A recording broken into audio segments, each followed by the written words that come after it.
So as we speak this week in particular, we are seeing a very unique phenomenon overwhelm this country, and that is protests about Palestine, about Gaza, across over 24, in fact 36 campuses, including many prominent universities. There are sit-ins where hundreds, if not thousands of students are for the very first time protesting our foreign policy, protesting in particular their own institutions' investment in the country of Israel. And in the last 2-3 weeks, over 1,000 students have been arrested, almost a dozen professors have been arrested, police have been called in multiple campuses. I was actually at Yale a few days ago visiting after so many years, more than a decade, and I managed to speak at the student protest that was taking place. I have never seen a sight like this. In the main square, in the campus, there were so many students, hundreds of students protesting about Yale's investment in Israel. And as you're aware, the protests have become violent in UT Austin, in a number of places. USC, which is one of the most prestigious universities in California, they banned a hijabi speaker from speaking at the convocation. So this entire country is engulfed. You have people even calling for the National Guard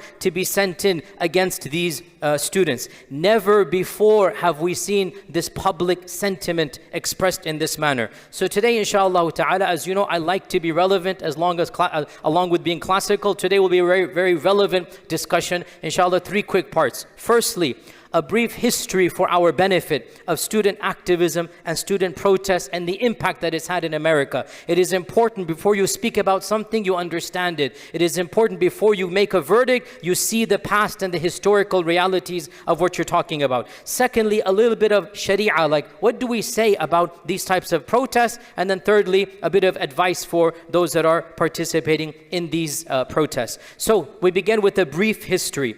Actually, the history of student protests, America in particular, is one of the most iconic countries when it comes to student protests. America has a legacy of student protests, and generally speaking, 9 times out of 10, the students were the one history shows were on the right side, and what they were protesting was against something that was wrong. And a few examples here. Back in the 40s and 50s, student protests began about civil rights, about the equality between African Americans and between the whites of America. Students began protesting, and especially very elite students, Ivy League colleges and others, about the discriminatory policies that if you're white, you get in. If you're not white, you don't get in. So multiple universities had protests about how unfair the civil rights was at the time. And as you know, slowly but surely, this provoked a national protest, and laws were passed in the 60s that eventually changed the reality of how things were in the 40s and 50s. Perhaps the most famous example of student protests in America is the Vietnam War. Over 1,000 universities participated in mass protests against the Vietnam War. And this is, of course, in the late 60s, early 70s. And of course, the reason was very personal. America was drafting college-age students from 20 to 25. If you were between the ages of 20 to 25, randomly there would be a lottery system, and your name would be selected, and you had to show up. You had to go and fight, and you might possibly die. So obviously, when the students are getting enlisted, when the students are getting enrolled, they're not just going to sit back and take it. Millions of students in over 1,000 campuses, they were protesting against the government policy. And this actually led to a massive shift, especially in 1970 in Ohio, in Kent State University.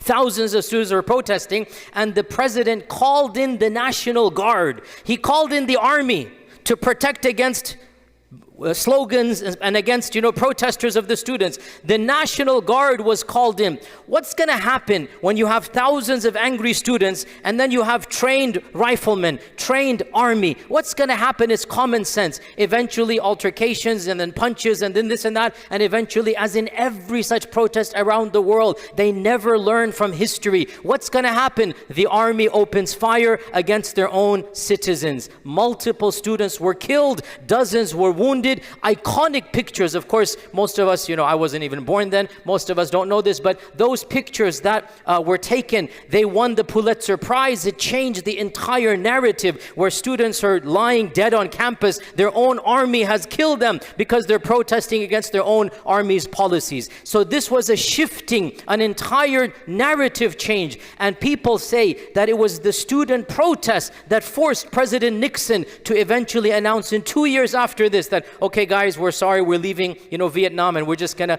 end the entire war over there. The success of student protests was astounding in this regard. And of course there's multiple other protests that took place. For example, in the 1980s, multiple protests took place across campuses against South Africa. Again, I bring up South Africa multiple times because this is very, very pertinent. South Africa was the last remaining apartheid country before the current apartheid regime of Israel. South Africa was blatant in its apartheid, and the governments of the Western lands had no problem with apartheid. Our President Ronald Reagan, UK's Prime Minister Margaret Thatcher, they called Nelson Mandela a terrorist, and they called the organization that was fighting apartheid terrorist organizations. But the students mobilized, and the students said, you cannot have political and economic ties with South Africa. And students in Colombia, where right now we have the epicenter of the protests taking place about Gaza, in Colombia, the very same building that they took over today, that same building they took over in 1985, and they said, we don't want our university to be involved in investing in South Africa. Now pause here. And of course, eventually our governments had to acknowledge that South Africa is an apartheid regime with great grudging difficulty. This is on the record, by the way, that Reagan in particular was a known racist. And I don't want to say things in the masjid here, but he used very, very vulgar, demeaning, animal terminology to describe those people, if you get my drift here. He described them to an animal, a'udhu billah, if you understand the reference I'm saying here. This is well known. His inner feelings, he supported apartheid. His inner feelings, he grew up in the 40s, in the 50s. He was through and through. But what are you going to do when the public pressure, right? And this is where we need to understand. Public pressure changes policy. Public pressure changes policies that politicians do not want change. So student protests against South Africa also led to a change eventually in the global reality of South African apartheid. Now, why are students in particular protesting about their universities? Because we need to understand, in America, frankly in the globe, the largest endowments belong to universities. By endowments, awqaf, they took it from us. This is well known. I'm not just saying this. No, they literally took the concept of waqf from us, and they then took it to a better level than we had it. And so the largest endowments in the whole world that are non-government are American universities, okay? Harvard University, I'm not allowed to praise it if you know my background, but the other university, they have $50 billion in endowment. My own alma mater, Yale, has $40 billion. Imagine, this is larger than the GDP of many countries. Harvard has 50, Yale has 40. You keep on doing the math, you get hundreds of billions of dollars American universities have. What do they do with that money? A group of regents, a group of powerful elites, they decide where to invest. And the fact of the matter, for reasons that are obvious, but I cannot be too explicit, those corporations that are internal, they put an excessively large percentage where? In Israel. This is a fact, we all know it, and this is something you can look up. These institutes, they invest billions of dollars. They invest in occupied territory. They invest in the infrastructure of this apartheid regime. So these institutes are directly bankrolling the apartheid regime over there. And so the students now are seeing what is going on, and they are incensed and they're enraged, and they're saying, we do not want our university to invest in genocide, to invest in the apartheid regime. This is why across the country, hundreds of thousands of protests are taking place, and we thank Allah for that. Now, we move on to the second point.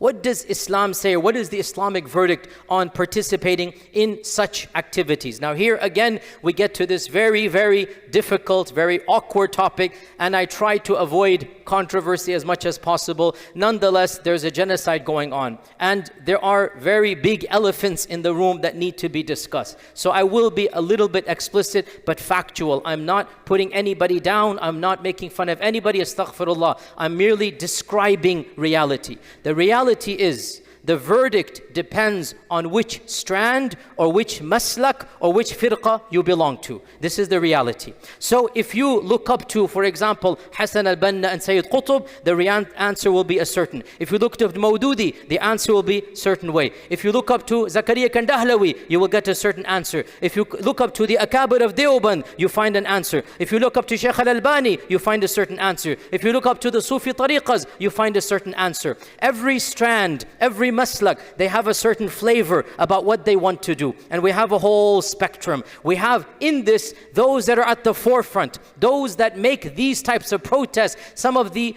biggest manifestations of iman and taqwa. They will say this is what Islam calls for. They will say this is our modern version of a legitimate, spiritual jihad, not a physical one. As Fox News is going to misquote me, I'm not trying to say physical one, but the spiritual jihad they're going to say. And then you have on the exact opposite side, you will have people on this spectrum saying protests are haram, protests are bid'ah, protests are against the sunnah. And then you have those in the middle. How can anybody in the middle? Many of these strands, they will neither support nor criticize. They will simply live their lives, teach their teachings. And as we speak, I would venture the majority of masajid of this country are going to be of this methodology, neither for nor against. They don't want to get involved. This is not a part of what they think is Islam. I am talking about protests in the masjid, and I dare venture, I could be wrong, I hope I'm wrong, I dare venture this is atypical in this, even in this country. Most people would not be talking like this. They would just think that this is not relevant to their Islam. They're not going to speak against it. Some people will speak against it, say it's haram, bid'ah. They say this is against the sunnah. Now obviously, you know my position. I'm not going to mince my words. By the way, for the record, all of these people I mentioned and more, and I'm not being politically correct, this is wallahi my aqeedah.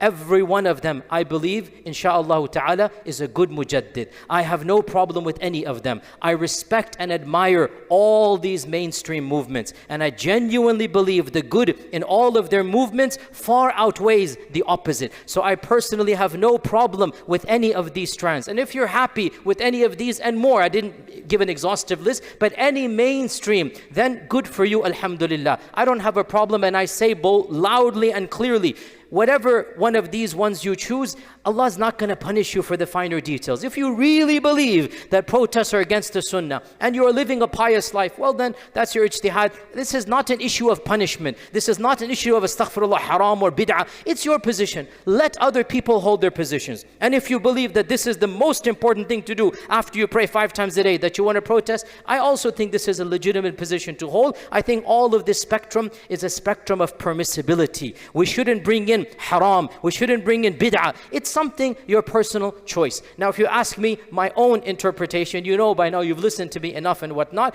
and I personally am not a card-carrying member of any of these memberships. I don't have a membership any of them. I respect all of them, but I don't have a personal interest in following any one strand. I have to answer to Allah subhanahu wa ta'ala. So me personally, with my humble opinion, reading the Quran, reading the seerah, looking at our past scholarship and how they interacted with the realities of their times, I believe that activism is something the Sharia legislates, and that the details of activism are left to the time and place of the people. I repeat, I believe that the seerah of the Prophet ﷺ teaches us that you don't just worship in the masjid and then expect Allah to send a miracle. I believe the seerah from beginning to end combines between spirituality and between activism. This is my understanding, and I could be wrong in this regard, but I have never seen an incident in the seerah where the Prophet ﷺ did not take worldly precautions to achieve a worldly end. He actually planned, he envisioned, he had a routine, he did something physical, he spoke, he negotiated, he fought, he did what he needed to be done. And I personally believe, and this is the majority opinion, that the technicalities of how you do that, Allah did not legislate. It varies from time to place, and as long as essentially it is halal and not haram, as long as you're not doing something blatantly haram, then all of these paths are permissible. Allah says in the Quran, "Ud'u ila sabili rabbika bil hikmati wal maw'idati al hasanati wajadilhum billati hiya ahsan." Call to the way of Allah with wisdom and with good preaching, and argue with them in the best of manners. What is wisdom? Did Allah define it? No, because calling with wisdom varies from time to place to language to culture. How I will preach to an audience in North America in 2024 is radically different than how somebody would have preached to a Hindu audience 200 years ago in India. Radically different. Both will be maw'idah and hikmah if you use what is culturally acceptable. The words, the examples, the analogies, the tactics, all of this is open. Allah did not legislate. And this is, in my humble opinion, one of the problems of some of the more ultra-conservative or some of the more puritanical, and I don't doubt their intention, but I do doubt their understanding of the Sharia. I don't doubt their sincerity, but I do doubt their grasp of understanding usul and usul al-fiqh. They say to me and others, show me an evidence that the Prophet ﷺ protested. Show me an evidence that he did what this group is doing. Firstly, some scholars have tried to bring about generic, incidents from the seerah that demonstrate the Sahaba raised their voices, the negotiation that took place in Hilf al-Fudul, the process of having alliances with the Yahudi tribes, with the constitution of Medina, Thumama ibn Athal boycotting the people of Mecca, economic boycott, and the Prophet approved of the economic boycott. So they say this is BDS and whatnot. So they try to bring about, but I personally say this is the wrong methodology. I don't need to prove the Prophet ﷺ did it. You need to prove it is haram. I don't need to prove it is halal. The default is that all tactics are halal. The most effective tactic is the most halal. So the whole notion, you only need to prove a ritual, a ibadat. You need to prove Dhuhr is 4 rak'ah, I need to prove it to you. You need to prove that Asr is silent, I need to prove it to you. As for how to preach, how to effect change, how to bring about good, Allah did not legislate how. So I don't need to prove to you. Rather, you need to prove that there's a problem in something that we are doing, something explicit. We're using sharab and khamr. Yeah, that's haram, we cannot choose it. So now you prove, generically raising your voice and bringing attention and bringing the PR move. How can this possibly be haram? So in my humble opinion, not only is this a part of our religion, I expect Allah to reward those students and protesters who are doing this with good intention, and I do believe this is a part of what we need to do. I participated at the protest a few days ago, and I just got a phone call yesterday. One of the major universities, subhanAllah, they took our sister's hijab, astaghfirullah. The police, they did this and they banned and whatnot. So they called me, they wanted me to speak there. So I will be going there. Unfortunately, I will not be here on Friday. I was scheduled to give the khutbah, but I believe that is a priority. They're holding a few thousand people to protest what the university did. So I'll be going there to give the khutbah over there. I personally believe, inshallah, if my niyyah is pure, I will be rewarded for this. This is a part of what we should do in this land to effect change. So this is the second point. Third and final point. Somebody will say, oh, but there are things that go on in the protest that are against Islam. For example, intermixing of men and women. For example, obviously, majority of them are not Muslims, so they're not wearing hijab, obviously. For example, there's going to be, left-wing groups that might be, even the LGBT community is very pro-Palestine, whatnot. So there's going to be those people over there as well. So they're going to say, oh, you are standing with them. And to respond to this, I acknowledge that indeed this is some of the negative. But the problem comes, why do you want to enforce this purity only when it comes to protest for a good cause? Do you not go shopping? Do you not go to Kroger's? Do you not go to buy your grocery? Do you not go to work and people are dressed immodestly at work? Do you not go and the cubicle next to you is somebody that might be LGBT? So why is it that when it comes to a generic good cause, all of a sudden you become Mr. Muttaqi 1000%? And when it comes to I'm sorry to be, astaghfirullah, I'm sorry to be sarcastic here, but it really frustrates me. Wallahi, it frustrates me. I find a double standard. Where are you living? Which land are you living in? Open your eyes. You have to do something.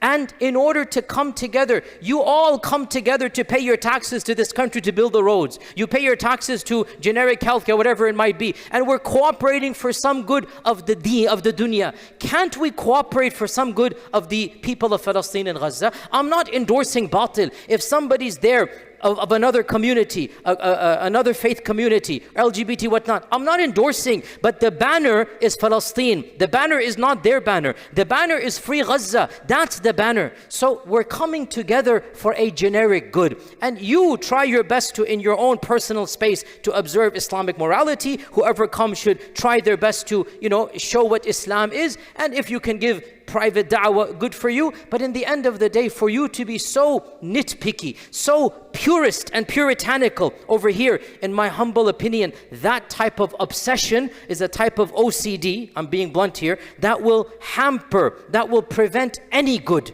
You have to be pragmatic and realistic. And I want to conclude on this point, and that is, and I've said this multiple times, and especially the youth, because I am slightly aware of what's going on online, even though I've left social media, but I am slightly aware of what's going on because they get forwards and people tell me whatnot. I remind the youth, and in the end it is your business and job. But my nasiha to you, go to our elders and seniors. Do not take advice from internet pseudo-celebrities that are barely 20 years old and don't have an ounce of actual wisdom and activism. They sound good. The slogans might be really harsh, but they have zero wisdom. Go to the elders, speak, and I'm not talking about myself. There are people that have been giving da'wah the decade I was born. Imam Siraj Wahaj, Imam Zaid Shakir, Dr. Muzammil Siddiqui, Dr. Jamal Badawi is still alive, mashallah, tabarakallah, 89 years old. These are people, they have been giving da'wah in America since the 70s. I was born in the 70s. Forget me, forget all of these shuyukh you think are liberals and radicals and Protestant Reformation or whatever. Go to the seniors. And the seniors, and I say this bluntly, with utmost respect, I'm not being disrespectful, the seniors are from within. Do not outsource fatwas to religious scholarship 3,000 miles away. This is an American problem. We need people who understand the American scenario. Our leaders are from within. Other scholars from overseas, I'm not doubting their iman. I'm not doubting the hifd of Sahih Bukhari. I'm not doubting they understand aspects of fiqh, of ibadat and tahara. But with utmost love and respect, the CEOs of your companies have to be living with the company. You cannot have a CEO that's 5,000 miles away, has no idea what the company is. Our leaders of American Muslim community are people who have lived their lives here. They have shown their wisdom here. They have track records here. Go to those senior scholars. Those are the people you need to look up to. And there are plenty of them, alhamdulillah. As for going to those that have no track record and they sound really nice with slogans, wallahi, learn your history. Slogans will never solve problems. Slogans are not gonna, you have to show some level of activism. So bottom line, if you ask me, our religion calls for a good synthesis between personal piety and between activism in the dunya. And prioritize piety, no doubt about it. But after that, activism is something open. So from my side, I make dua for all of those students that are active in all those campuses. Do you know, dear Muslims, students have lost their university privilege. They have been expelled from university. Our sisters, astaghfirullah, I hope you haven't seen the video. If you have, it's so sad. They were arrested and the police, and I hope they sue their pants off. The police took their hijabs off to test them for bombs. In public, in front of everybody, they took their hijabs off. How can you be on the sideline? How can you ignore what is going on? The whole world is now, alhamdulillah, for Gaza. And now here we are nitpicking. Oh, somebody to the left of me is not wearing hijab. Somebody to the right of me is another faith community. Ya akhi, subhanallah, you don't use this level of puritanical piety anywhere else. Only when it comes to Palestine you're going to use it. I'm sorry, this is not realistic wisdom. This is not what we learned from our pious ancestors and from the reality of lived experience of all of our great ulama. So my humble request to you, even if you don't want to participate, don't make the people who do any type of enemies. Don't make it more difficult for them. Many of them have lost their student privileges. They've been expelled. Many of them have gone to jail. Some of my own friends have gone to jail. They were released the next day, but they went to jail because of this issue. And here we are in our nice pious masjid talking bad about them. No, wallahi no. Even if you don't agree, make dua and support them generically. I understand there's a diversity of opinion, but this is one of the ways that the the narrative changes, and inshallah, I am optimistic. 8 months ago, when the issue happened, I said, no matter how bad it looks, inshallah, the tide is changing. Look now, the tide is changing. Look, we see it with our eyes. Tens of thousands of students are now protesting against their government. Who are these students going to be? They will be the politicians of tomorrow. They will be the CEOs of tomorrow. They will be the leaders of tomorrow. So let us support them. Let us raise awareness for them. Let us do what we can for them. And inshallah, victory will be ours, because truth will always rise up above falsehood. And inshallah ta'ala, the dhulm, the tyranny, the injustice, the genocide that is taking place will be the last time that happens. And we hope that from the blood of those martyrs, we hope that from the blood of our Palestinian brothers and sisters who have lost so many tens of thousands of lives, that this inspiration around the world will change the entire course of history, and bi'idhnillahi ta'ala, we will see a bright future ahead of them. So may Allah bless all of those students that participate. May Allah subhanahu wa ta'ala allow us to see the victory for our brothers and for sisters in Palestine. Wa jazakumullahu khairan. Wassalamu alaikum wa rahmatullahi wa barakatuh. إن المسلمين والمسلمات والمؤمنين والمؤمنات والقانتين والقانتات والصادقين والصادقات والصابرين والصابرات والخاشعين والخاشعات والمتصدقين والمتصدقات والصائمين والصائمات والحافظين فروجهم والحافظات والذاكرين الله كثيرا والذاكرات أعد الله لهم مغفرة وأجرا عظيما.